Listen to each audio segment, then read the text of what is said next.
They didn't say a lot, but I thought there was like stuff you could pluck from it I think that so. was definitely interesting. To be sure. And one of the most important questions asked by Charlie O'Connor, what is progress? What is progress for the team? And they brought up the idea of this connection with fans. Even if, say you're not on board with 100% of the moves they make, no one ever will be. Right. You still, like, they want to change the conversation about the team. Go from irrelevant to talking about, and then talking about negatively to talking about positively. And like now, he said, Dan Hilferty said, people feel better about where we are. People stop him in the street and they acknowledge, yeah, you got a long way to go, but I'm on board. And getting back to everything we just talked about, that's a change. It is 100% a change. And of course, he's going to position this as positively as possible. He's not going to be like, oh, we're in the shits. Yeah, or he's not going to be like, hey, like some guy 2 days ago came up to me and said, you guys should be fucking tanking. Like, and maybe that happens. I don't know. It probably does. It probably happens once in a while. He's not going to tell us that in an interview, though. But I do agree that they really are very much focused on changing the perception of the team. I do think this year helped in that regard, both off the ice, but especially on the ice. The team wasn't an abject disaster. You could watch them and enjoy watching them if you weren't paid to do it like we were. They were an enjoyable hockey team to watch for large parts of the season, and that makes it easier for you to buy in as a fan, for you to buy into the idea that, okay, something is changing. It's not just lip service. It's not just, literally painting a new coat of orange on top of everything and calling it something different. It actually is a bit different. But the reason why I kind of zeroed in on this idea of progress is because Hilferty and Jonesy were talking about, we're judging this based on whether we are making consistent progress on a year-over-year basis. And the point I made to Dan Hilferty was, look, that's fair, but what exactly does progress mean? Because if you're purely talking about on-ice results, you guys got to game 82 with a chance to make the playoffs. You missed the playoffs, but you were almost there. Really, the only way for you guys to make meaningful on-ice progress next season would be to make the playoffs. Does that mean that you guys would kind of view, if you guys don't make the playoffs next year, as not making progress? Or are you measuring progress in other ways? And they basically said, we are measuring progress in other ways, which is an interesting answer for two reasons. Number one, it speaks to the fact that they obviously don't want to hold themselves to making the playoffs. Number two, it also speaks to the fact that this may not be a super duper aggressive offseason. They live in reality. They're tempering the expectations. Obviously, we're on the show. I'm talking about going and getting Mitch Marner. They don't want the expectation to be like, oh yeah, we're going to go get Mitch Marner. Because exactly. They're not. Exactly. That's not going to happen. Or if they do, they would rather awesome, yeah. They would rather it be under promise, over deliver than over promise, and then they just go out and get Garnet Hathaway 2.0 in free agency. There was a reason I used to quote delivery times at Pizza Hut for 40 minutes when our promise time was probably about 25. Because when they show up in 25, people are happy. You feel good about it. Yeah, exactly. They're happy about it. No, but what I took from this, and this is when he brought up the idea of the young player development, Tyson Forster, things like that. But it also did kind of drive home the idea that this might take a little while. Yeah. Which they've always said. Yeah, they've never shied away from it. I just think that there's a feeling within the fan base. Some people view this positively, some people view this negatively. It really just depends on what your perspective is. But there's a feeling in the fan base that they might say they're rebuilding, but there's no way they're actually going to be patient for 3-4 years in a row. That they're eventually going to be nah, we got to win. Now, the people who think that's a good thing are yeah, the Flyers should be trying to win every year. Screw this rebuilding shit. Last year in February, they never should have traded Sean Walker. They should have tried to make the playoffs, because once you get in the playoffs, anything can happen. Then there's the other side that's I don't believe they are fully committed to this rebuild because they're eventually going to get impatient and give up on it and go trade for Mitch Marner or go sign Steven Stamkos or something like that. So there's two different groups that view that belief differently, but there is a significant portion of the fan base that still doesn't buy that the Flyers will remain patient for long enough to truly see this rebuild through. And maybe it just kind of lines up with when Mitch Kov was supposed to come over, and they've kind of been planning for that. but the idea of the timeline came out in this conversation, in this press conference. And I think this was the most interesting part to me. Jonesy just starts talking about, listen, look at the cap situation. Yeah. We have a lot of money dedicated to players who don't play for us. And you look at dead money, Tony D, 1 more year, Kevin Hayes, 2 more year. And I have it just under other albatrosses. Cal Peterson, 1 more year. Ryan Johansson, 1 more year. Cam Atkinson, who the hell knows what's going on there, but he signed for 1 more year. Right. Then you have Risto. I don't know if they're including him in there, but I am. He doesn't play that much either. And then Ryan Ellis, of course, but we you know, he's never coming back. Yeah, and I think too the fact, like, this summer, this is basically what I reported in my article yesterday. If there's going to be big moves, it's going to come via hockey trade. Yes. It's not going to come via free agency, and it's not going to come via them trading away first-round picks and top prospects to get vets. Like, it would be a hockey trade where you're moving out, you know, 1 or more of your youngish players to get maybe younger-ish players who maybe fit the timeline better, who maybe you perceive to have higher upside. That's what the big moves will be if they happen. They're not going to be going that other route.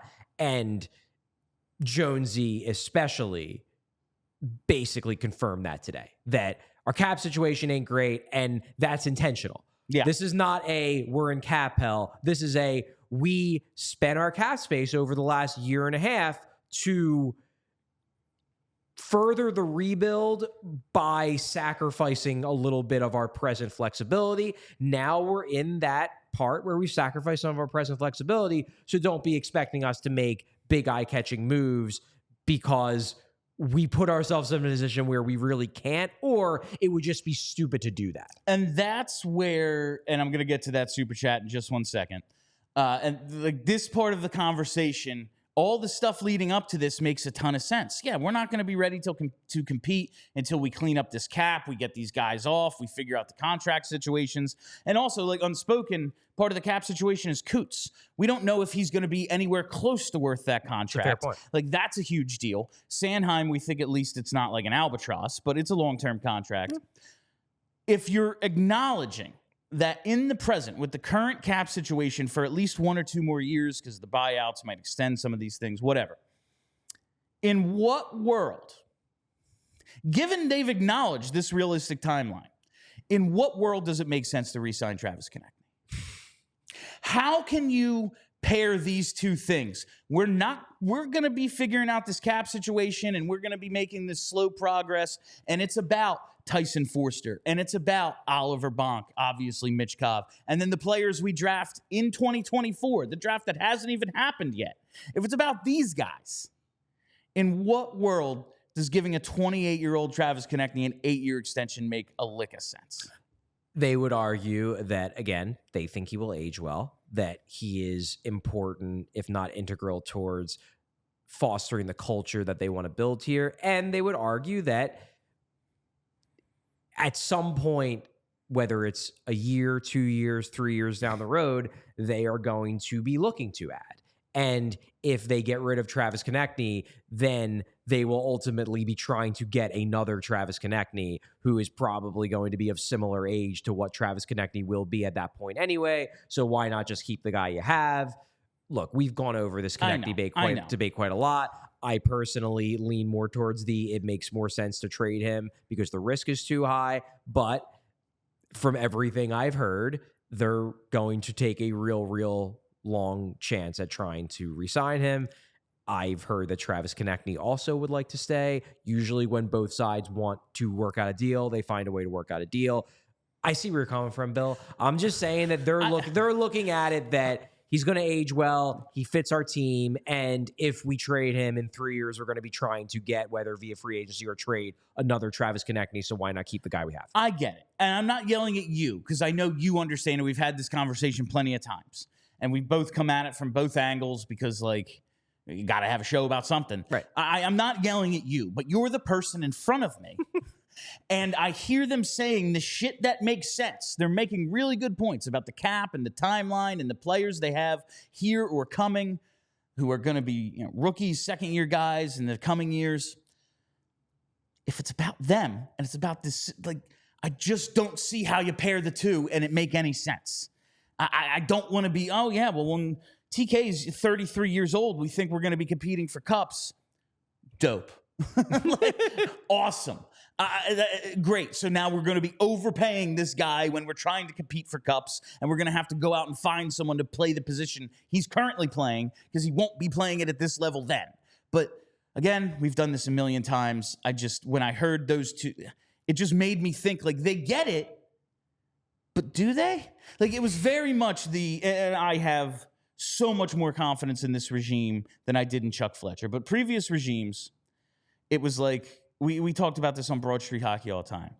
They know there's a salary cap and there's a restriction on how much they're allowed to spend. Did they? They get that they can only spend this much. But they don't really get it. But they don't understand that means you have to, like, budget. Yeah. Like, yeah, we want Rasmus Ristolainen. Let's give him $5 million. All right. You want Rasmus Ristolainen. Cool. That means you can't get someone else. Yeah. You're paying him money that now you can't allocate elsewhere. Yeah. And I don't think this regime is nearly that, I don't know, stupid. But I hear this and I'm like, that's kind of, and the difference between TK and Risto is the difference between, like, me and Risto. Like, we're talking about various levels of really good players here. Sure. But, like, I kind of see it the same. I know you're not, but you're in front of them. They're betting on, assuming they sign him to a long-term deal, which I guess has not happened yet, even though it seems like they're going down that road. Always the chance that TK's camp is like, nah, we're worth 10-5 a year. Give us that or else we'll hit the market. Like, I don't think they would do that. But look, I'm not saying you're wrong. I'm just saying they are viewing this as they know Travis Konecny. They believe in him as a player. They believe in him as a person. They think he's going to age well and he's going to justify this kind of contract because, as we've talked about, it's not like every single guy in his early 30s ages poorly. Some guys age very well. Maybe Konecny will be one of them. They clearly are willing to take the bet, whether they ultimately agree on a deal or not. They are willing to take the bet on Travis Konecny for that long-term deal. For me, it would be too risky. But for them, they know Travis. In fairness, they know Travis Konecny, the person, the player, the medicals. They know him better than me, so they are more willing to take that risk. And if they do re-sign him, all you can really do is just hope he ages well. Oh no, I hope it works. Like, it's gonna happen. I just, I'm pessimistic because I'm a Flyers fan. Because you're a Flyers fan. We all silly like the mayor.